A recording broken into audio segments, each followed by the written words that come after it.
दोस्तों नमस्कार, मैं रोहित शर्मा और आप देखना शुरू कर चुके हैं हिंदुस्तान 9 न्यूज। बड़ौत में हम मौजूद हैं और बड़ौत का जो चुनाव है वो जितना नज़दीक आ रहा है उतना ही दिलचस्प बनता जा रहा है। एक तरफ लोकदल है, समाजवादी का गठबंधन है और साथ में चंद्रशेखर रावण है। दूसरी तरफ भारतीय जनता पार्टी है जिनका कैंडिडेट भी नया नया कुछ लोग बताते हैं। लगातार आप हमारे चैनल के माध्यम से वीडियोज़ भी देख रहे हैं, बड़ौत की जनता उनको लेकर क्या कहती है। अमित जी हमारे साथ मौजूद हैं, काफ़ी सुर्खियों में है। इस चुनाव में टिकट नहीं मिला है, उसके बावजूद भी इनके बयान काफ़ी सुर्खियों में हैं।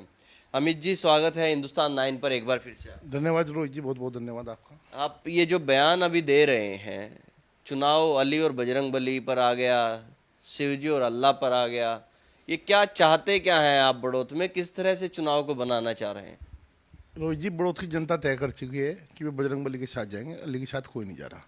यहाँ पे सीधा सीधा चुनाव गीता और कुरान में है, अली बजरंग बली में है। बड़ौत की जनता तय कर चुकी है कि वे गीता के साथ जाएंगे, बजरंग बली के साथ जाएंगे। क्योंकि दूसरी तरफ जो वे लोग हैं, जो आजम खां है, वो भारत माँ को डायन कहता है, उनके साथ कोई भारत की जनता जाना पसंद नहीं करेगी। भारत में अगर बड़ौत में रहना होगा, जय श्री राम वंदे मातरम कहना होगा। नहीं, ये कोई ऐसे जबरदस्ती थोड़ा कर सकते हैं। भारत का संविधान है, फ्रीडम ऑफ स्पीच है, लोकतंत्र है, यहाँ पर डेमोक्रेसी है और आप कह रहे हैं रहना होगा तो जय श्री राम कहना होगा।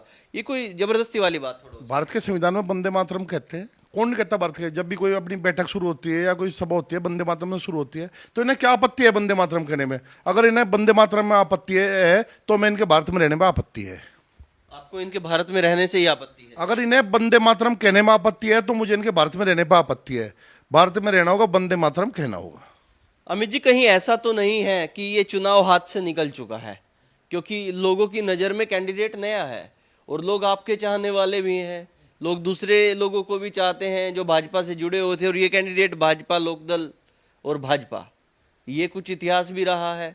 तो अब चुनाव हाथ से निकलता देखकर इस तरह के उल जुलूल बयान आपकी तरफ से आ रहे हैं कि चलिए ठीक है, हिंदू मुसलमान का चुनाव बन जाए जैसे तैसे करके। रोहित जी, चुनाव बिल्कुल हमारे पक्ष में है, हमारे हाथ में है। 80-20 का चुनाव है, बिल्कुल नहीं निकल रहा। कैंडिडेट नया हो, भारतीय जनता पार्टी पुरानी है। योगी मोदी जी विकास कमल के फूल के नाम पे हम चुनाव लड़ रहे, बजरंग बली के नाम पे चुनाव लड़ रहे, जय श्री राम के नाम पे चुनाव लड़ रहे। क्योंकि श्री राम हमारे हैं ना कि उनके हैं, तो उनके नाम पे चुनाव लड़ रहे, चुनाव हम जीत रहे हैं। सबका साथ, सबका विकास, सबका विश्वास, एक लाइन और जोड़ी थी, सबका विश्वास। विश्वास तो आपने एक तरफ रख दिया, सबका विश्वास तो कहीं है ही नहीं। आप कह रहे भारत में रहने से उनकी आपत्ति है आपको? अगर उन्हें मैं कहा कि अगर उन्हें वंदे मातरम बोलने में आपत्ति है तो उन्हें भारत में रहने में आपत्ति है। और हम सबका साथ सबका विकास वाली बात करें, हमने उनका विकास किया, वे फिर भी हमारी पार्टी को पसंद नहीं करे, तो फिर क्या फायदा है उनका विकास करने में? जब वे मुफ्त में घर लेके, मुफ्त में राशन लेके, मुफ्त में मोदी जी को गाली देते हैं, मोदी जी को कब्र खोदने की धमकी देते हैं, तो फिर उन ऐसे लोगों पर हम विश्वास क्यों करें? हम तो अपने 80-20 के चुनाव पे 80% लोगों पर विश्वास करेंगे, उनके सारे हम चुनाव जीत के जाएंगे। फिर से वही चीज आ गई योगी जी वाली। विधानसभा में भी यही चलाया आप लोगों ने कि 80-20 का चुनाव है, एक तरफ 80 है, दूसरी तरफ 20 है। योगी जी भी कहते थे 20 के लिए हम कुछ भी कर ले, वोट नहीं देंगे, और आप भी अब वही कह रहे हैं। तो आपने 2022 का रिजल्ट भी देखा ना, 80-20 का रिजल्ट क्या है? वही रिजल्ट बड़ौत का होगा। बड़ौत में सुधीर मान जी, भारतीय जनता पार्टी जीत के आएगी और बड़ौत के कस्बे में ट्रिपल इंजन की सरकार बनेगी। मेरा पूर्ण रूप से वादा है और मेरा विश्वास भी है। अरे कल हम एक वीडियो कर रहे थे कि बड़ौत के ही एक मोहल्ले में मुस्लिम समाज के कुछ लोग थे। उनका कहना है कि हमारे तरफ तो कोई वोट मांगने भी नहीं आता भारतीय जनता पार्टी का, इस चुनाव में कोई पूछने तक भी हमें नहीं आता। और आपकी बातों से भी वही लग रहा है कि जाते ही नहीं होंगे अगर ऐसी कोई बात है। और सुधीर मान जी से जब हम इंटरव्यू करने की कोशिश करते हैं तो सवालों से बच जाते हैं, निकल जाते हैं, 1 मिनट माइक पर बोलना नहीं चाहते, और वो कहते हैं मुसलमान हमारे साथ खड़ा हुआ है। ये क्या है अमित जी? आपको छोड़ दिया हिंदू मुसलमान करने के लिए और सुधीर मान सेक्युलर बन के वोट मांगते रहेंगे? बड़ौत में लगभग 1,08,000 वोट है, उनमें 23,000 मुस्लिम वोट है, 85,000 हमारी वोट है। हम 85,000 लोगों की वोट मांगेंगे, उनसे हम जीत जाएंगे। हमें 23,000 की वोट नहीं चाहिए, नहीं चाहिए, नहीं चाहिए। चुनाव तो नहीं बिगाड़ रहे आप सुधीर मान का? कोई पुरानी कोई रंजिश तो नहीं है टिकट कटने का? कुछ गड़बड़ वाली बात तो नहीं है कि चलिए इनका चुनाव ही खत्म कर दें? अगर मुझे चुनाव उनका बिगाड़ना होता मैंने कहता मुझे 85,000 लोगों की वोट नहीं चाहिए। मेजोरिटी वोट का है 85,000 है। योगी जी ने कहते हैं 80-20 का चुनाव, आपने रिजल्ट देख लिया। मैं भी कह रहा 80-20 का चुनाव है, 13 तारीख की शाम को आप मतगणना स्थल पाइए, रिजल्ट देख लेना। जब सुधीर मान जी प्रमाण पत्र लेकर बाहर निकलेंगे और शिव चौक पर घंटा बजाकर अपने घर पर जाएंगे, आप रिजल्ट देख लेना। विपक्ष का कहना है ना ही व्यापारियों का समर्थन है, ना ही मुस्लिमों का समर्थन है, जाट भी देखे लोकदल के साथ ज्यादा नजर आते हैं। तो इन सब में कहाँ 85,000 की बात आप कर रहे हैं कि 85,000 में तो बहुत लोग हैं। और उधर से जो भाजपा का कैंडिडेट अनिल कश्यप, उनसे मैं बातचीत कर रहा था कि मैं 32 साल से पार्टी में रहा हूं, संघ में रहा हूं, और मेरा टिकट काट दिया, उसके बाद मैं छोड़कर चला गया। पिछड़े भी नाराज हैं, और आप कह रहे हैं 85,000। सब पिछड़े हमारे साथ है। अनिल कश्यप को जाए 10-20 वोट मिलेंगी, उसके घर की मजबूरी है बेचारे को। उसका सगा भाई भी हमारे साथ डोर टू डोर कैंपेनिंग करवा रहा है। पूरा कश्यप समाज, पूरा अति पिछड़ा अगड़े सब हमारे साथ में है। 85,000 वोटों में से लगभग 5-7 हज़ार वोट तो कहते नहीं, जो जाट समाज के लोकदल विचारधारा के लोग हैं। 80,000 वोट का पूर्ण रूप से समर्थन हमारे साथ है। जब भी यहाँ पे काउंटिंग होगी, सुधीर मान जी ऐतिहासिक जीत दर्ज करेंगे। तो आपको नहीं लगता अनिल कश्यप के साथ गलत हुआ? वो कह रहे हैं मेरी बोली लगा दी एसडीएम के सामने कि कितने पैसे लेकर तुम चुनाव में बैठ जाओगे, चुनाव नहीं लड़ोगे। ऐसी स्थिति पैदा हो गई एक भाजपा के पुराने कार्यकर्ता के साथ, और उस कार्यकर्ता के लिए जो भाजपा, लोकदल और फिर भाजपा एक संघ का कार्यकर्ता है, उसके एसडीएम के सामने ऐसी स्थिति पैदा हो गई, एसडीएम को उसको गार्ड देना पड़ा चुनाव के लिए।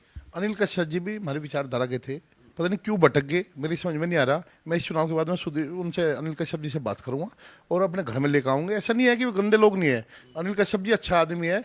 मेरी समझ से पर है कि कुछ गंदे लोगों ने उसको उंगली मारकर उसे चुनाव लड़वाया।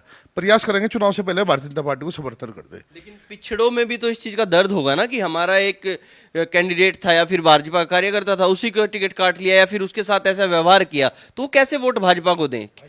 हमने पिछड़ों में कश्यप को, कुमारों को, सब बिरादरी को 5 साल को सभासद का टिकट दिया है। पिछड़े 100% हमारे साथ में है। और 7 तारीख को अपने डिप्टी सीएम केशव प्रसाद मौर्य जी बड़ौत मारे रोड शो करने के लिए, वे भी पिछड़े हैं। पूर्ण रूप से पिछड़ा मोदी जी, योगी जी, केशव जी के साथ में है, भारतीय जनता पार्टी के साथ में। सुधीर मान जी ऐतिहासिक जीत दर्ज करेंगे। हमारा चुनावी सीधा ब्लूस है। अश्वनी तोमर की पत्नी कहीं भी चुनाव के मुकाबले में नहीं है। सीधा चुनाव अपना 80-20 का है। 20% अबलू के साथ में, 80% हमारे साथ में है। दूसरे जो विपक्ष के कैंडिडेट हैं चुनाव में हैं, उनको आप कहते हो चुनाव में नहीं? वो चुनाव में नहीं है, क्या वोट है उसके साथ में? 23,000 मुस्लिम पे अबलू लड़ रहे हैं, बाकी 85,000 वोट पे हम लड़ रहे हैं, तो वो चुनाव में ही कहाँ है? वो तो ठीक है घूम रहा है, उसके साथ गांव के लोग कन्वेंसिंग के लिए आ रहे हैं। बड़ौत का तो एक भी आदमी उसके साथ नहीं घूम रहा है ही नहीं। सब व्यापारी हमारे साथ में है, अपने सब मजदूर भाई हमारे साथ में है, सब हमारे जो बड़ौत के नौकरी पैसे वाले सब लोग हमारे साथ में है। अमित जी, मुझे लगता नहीं है ऐसा होगा ग्राउंड पे जैसे आप बातें कर रहे हैं। हो सकता है ऐसा हो, पुष्टि हम नहीं कर सकते, लेकिन ऐसी कोई चीज नजर नहीं आती, क्योंकि सामने वाला 2 बार चुनाव लड़ चुका है, जिला पंचायत रहा है, उनकी भी क्रेडिबिलिटी है।